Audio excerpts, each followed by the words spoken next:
She said, "I'm offended. You're weird for asking me money. It's my money." All I did was ask for $80, just to see if she would give it. I just smiled and stayed quiet. Weeks later, when I filed for divorce, she broke down crying. "You're leaving me over $80. It wasn't about the $80. It was never about the $80. It was about what the $80 represented. It was a test, a final simple diagnostic on a marriage I already knew was flatlining. My wife, Maya, just didn't know she was being tested. She thought she was just having another normal Tuesday. For 12 years, I had been the sole provider for our family. I own a civil engineering firm that I built from the ground up. We design and oversee major infrastructure projects, bridges, highways, water systems. It's a high-stress, high-stakes business, but it afforded us a life I never could have imagined when I was a kid eating ramen noodles in a tiny college apartment. Now we had a big house in a gated community, 2 luxury cars, a country club membership, and annual trips to Europe. I worked. She spent. That was the unspoken contract of our marriage. But over the last few years, that contract had been unofficially amended, at least in her mind. It was no longer our house. It was my house. The Mercedes SUV was my car. The money in our joint account was apparently my money. She had transitioned seamlessly from a partner in marriage to a queen ruling over a kingdom I was required to fund. Her entitlement had become a living, breathing thing in our house. She'd complain about the landscapers not trimming the hedges to her exact specifications. She'd sigh dramatically if I came home from a 14-hour day at the office and forgot to take my work boots off at the door. She treated me less like a husband and more like a high-performing but slightly disappointing employee. So the test? It was simple. I was heading out to a site meeting and realized I had no cash in my wallet. The site was in a rural area, and the small lunch spot everyone on the crew went to was cash only. I knew Maya had just come back from the bank. She kept a stash of cash in her purse for her weekly spa appointments and lunches with her equally unemployed, equally wealthy friends. I walked into the kitchen where she was scrolling through a designer handbag website. "Hey," I said, "do you have any cash on you? I need to grab some lunch and I don't have time to hit an ATM." She didn't even look up. "How much do you need?" $80 should do it, I replied. She finally looked up, her perfectly sculpted eyebrows furrowed in annoyance.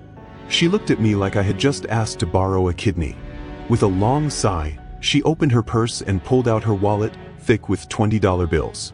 She slowly counted out 3 of them. "Here's 60, she said. 80 is a little much." I just looked at the 3 bills in her hand. I said 80. "I'll probably grab lunch for one of my foremen too." That's when the switch flipped. Annoyance turned into genuine indignation. She shoved the money back into her wallet and snapped it shut. "I'm offended. You're being weird for asking me for money. It's my money. Why are you asking me for my money?" I just stared at her, letting the words hang in the air. My money. The money I had transferred into our joint account just 2 days prior. The money that came from sleepless nights, endless stress, constant travel. It was hers. I smiled, calm and empty. "You're right," I said quietly. "My mistake." I turned and walked out of the kitchen. I didn't argue. I didn't raise my voice. In that moment, with one arrogant statement, she gave me all the clarification I needed. Our marriage wasn't a partnership. It was a business. And she had just declared herself the sole shareholder of an enterprise she had never invested a single drop of sweat into. I got in my car, drove to the nearest ATM, and took out $100. As I drove to my site meeting, I made a phone call.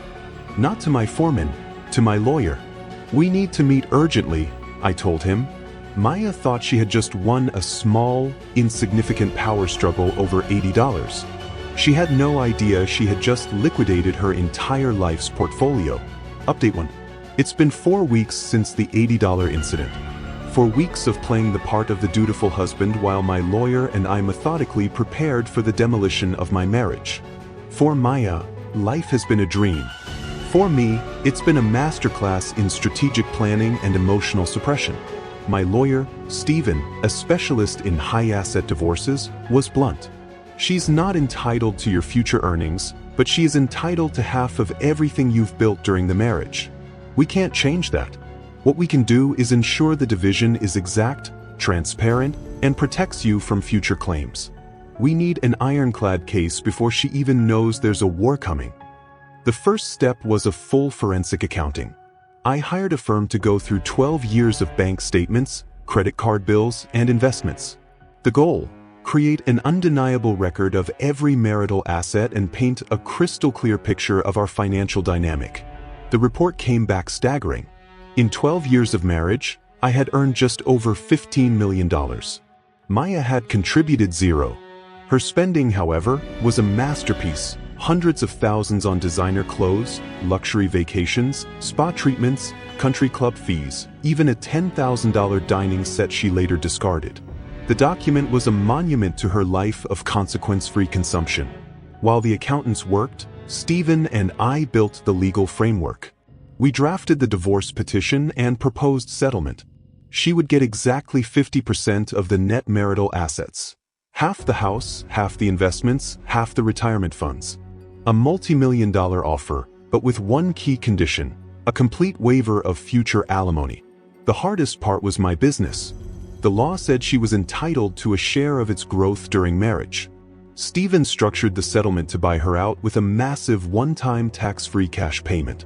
It was a huge check, but it secured my company's future. At home, I was a ghost. Polite, distant. I went to work, played with the kids, and avoided her. She didn't notice, too busy planning her 40th birthday party. She wanted a Miami DJ, a couture gown, a lavish affair at the country club. She was spending money we didn't have on a future she wasn't going to be part of. The timing was everything. Stephen reminded me, this is a business transaction. Treat it as such. So we waited until every detail was ready. The accounting, the valuation, the airtight settlement. Maya's birthday was tomorrow. She thought she was getting a party, a new dress, maybe a new car.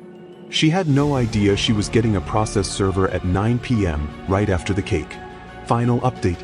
The party was as tasteless and extravagant as I expected. Ballroom draped in fabric, 5-piece band, an ice sculpture of her initials. Maya floated in a silver gown worth more than my first year of tuition. She was the queen, surrounded by sycophants drinking my champagne. I played my part, smiled, mingled, toasted my wonderful wife. She beamed, oblivious. At 9 p.m., the process server appeared with a rose and a cream envelope. "A special delivery for the birthday girl," he said. Delighted, she opened it, expecting a card, maybe a check. Instead, she read the heading, "Petition for Dissolution of Marriage." Her face drained of color. Her hands shook. She looked at me in shock. I calmly sipped my wine, met her gaze, and gave a small nod. Her friends asked, "What's wrong?" She couldn't answer. Her perfect night had become her worst nightmare. I stood. "If you'll excuse me, my wife and I have some things to discuss. Enjoy the evening." I walked out and never looked back. An hour later, she stormed into my study, mascara running, papers in hand. "What is this? You can't do this." "It's done," I said quietly. "It's a business transaction. Your lawyer will be in touch with mine." She cried, angry, frustrated tears. "You're leaving me over $80? I almost laughed. "No, Maya. I'm leaving because of what the $80 revealed. You've seen me as a corporation, not a husband. The $80 was you finally saying the quiet part out loud. It's my money." She fought in court, claiming she was a vital contributor to my business. But our forensic accounting was flawless.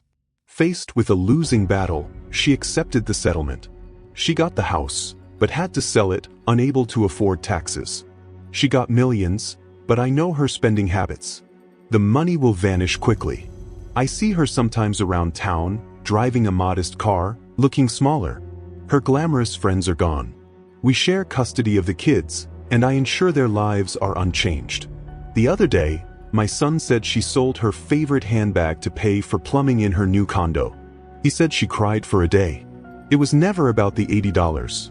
It was about the painful realization that money you don't earn is a privilege, not a right. And her privileges had just been revoked, permanently.